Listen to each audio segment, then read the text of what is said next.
और अब अगली सुबह गांव में विक्रम की तो जान उसकी मां ने बचा ली थी, लेकिन उस रात रामू काका को अपना शिकार बना लिया उस छलावा ने और उन्हें मार डाला। गांव में एक चीज के बारे में फुसफुसाकर बात की जाती है। वो भूत नहीं, वो राक्षस नहीं, उसे कहते हैं छलावा। रात के 12:13 पर अगर कोई तुम्हें तुम्हारे ही नाम से पुकारे तो जवाब मत देना, क्योंकि वो तुम्हारी मां नहीं होगी, ना तुम्हारा दोस्त, ना तुम्हारा अपना कोई। वो छलावा होगा। वो दरवाजा नहीं तोड़ती, वो भरोसा तोड़ती है।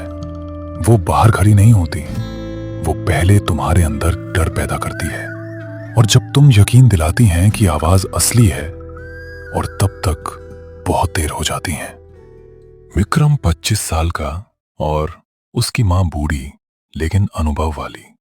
और अब रात का समय, बाहर तेज हवा चल रही है।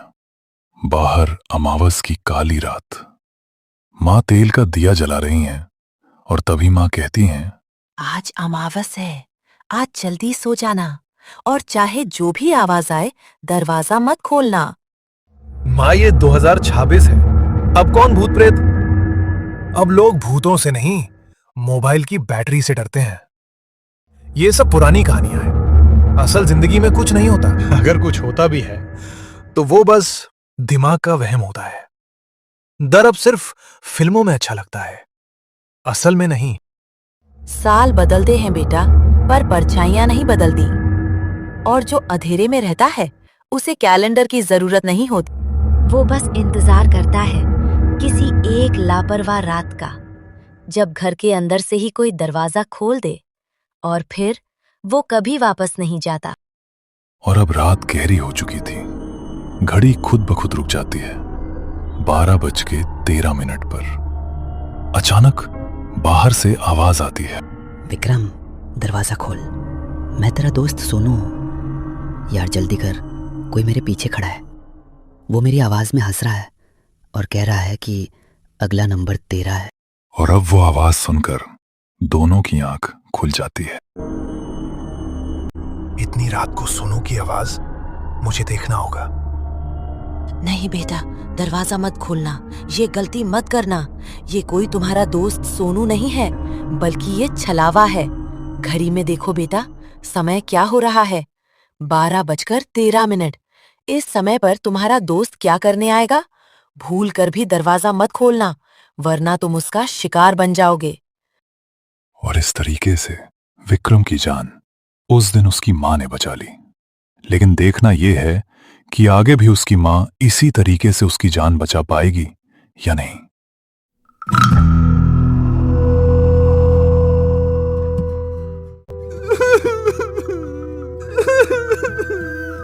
और अब अगली सुबह गांव में विक्रम की तो जान उसकी मां ने बचा ली थी, लेकिन उस रात रामू काका को अपना शिकार बना लिया उस छलावा ने और उन्हें मार डाला।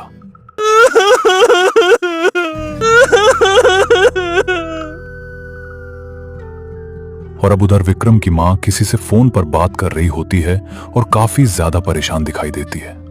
विक्रम अपनी मां से पूछता है, क्या हुआ माँ? तुम इतना परेशान क्यों दिखाई दे रही हो? क्या बात है? कौन था फोन पर? किससे बात हो रही थी? विक्रम बेटा, तुम्हारी बहन कमला थी फोन पर। उसकी तबीयत बहुत ज्यादा खराब है, मुझे तुरंत बुलाया गया है।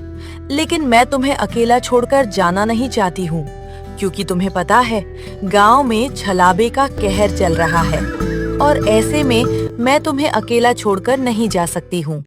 क्या माँ, तुम भी कैसी बातें कर रही हो? मैं कोई छोटा बच्चा थोड़ी ना हूं। तुम बेफिक्र होकर दीदी के पास जाओ, मैं यहां सब संभाल लूंगा। कुछ नहीं होगा मुझे। तुम आराम से जाओ माँ, दीदी को तुम्हारी जरूरत है।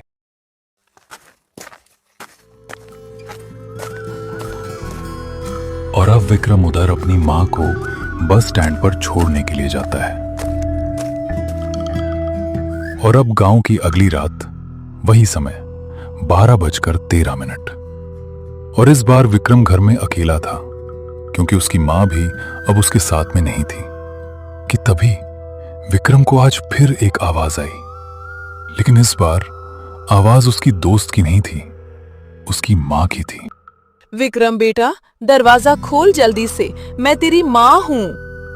विक्रम बेटा, तेरी दीदी की तबीयत बहुत खराब है, मैं तुझे लेने आई हूँ। जल्दी दरवाजा खोल, हमें उसे किसी अच्छे हॉस्पिटल में दिखाना होगा। जल्दी से आजा बाहर, दरवाजा खोल विक्रम बेटा, दरवाजा खोल। विक्रम आवाज सुनकर थोड़ा डरता है, लेकिन फिर वो अपनी माँ की आवाज सुनकर थोड़ा भावुक हो जाता है और दरवाजा खोलने के लिए जाता है। उसके सामने उसकी माँ नहीं थी, बल्कि एक भयानक चेहरा जो कि एक छलावा था।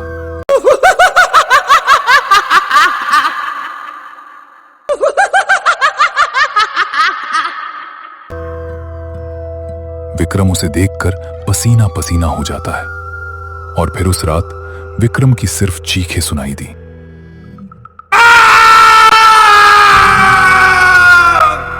और अब सुबह जब उसकी मां लौटी तो उसकी मां ने देखा कि कमरे में विक्रम की लाश पड़ी है।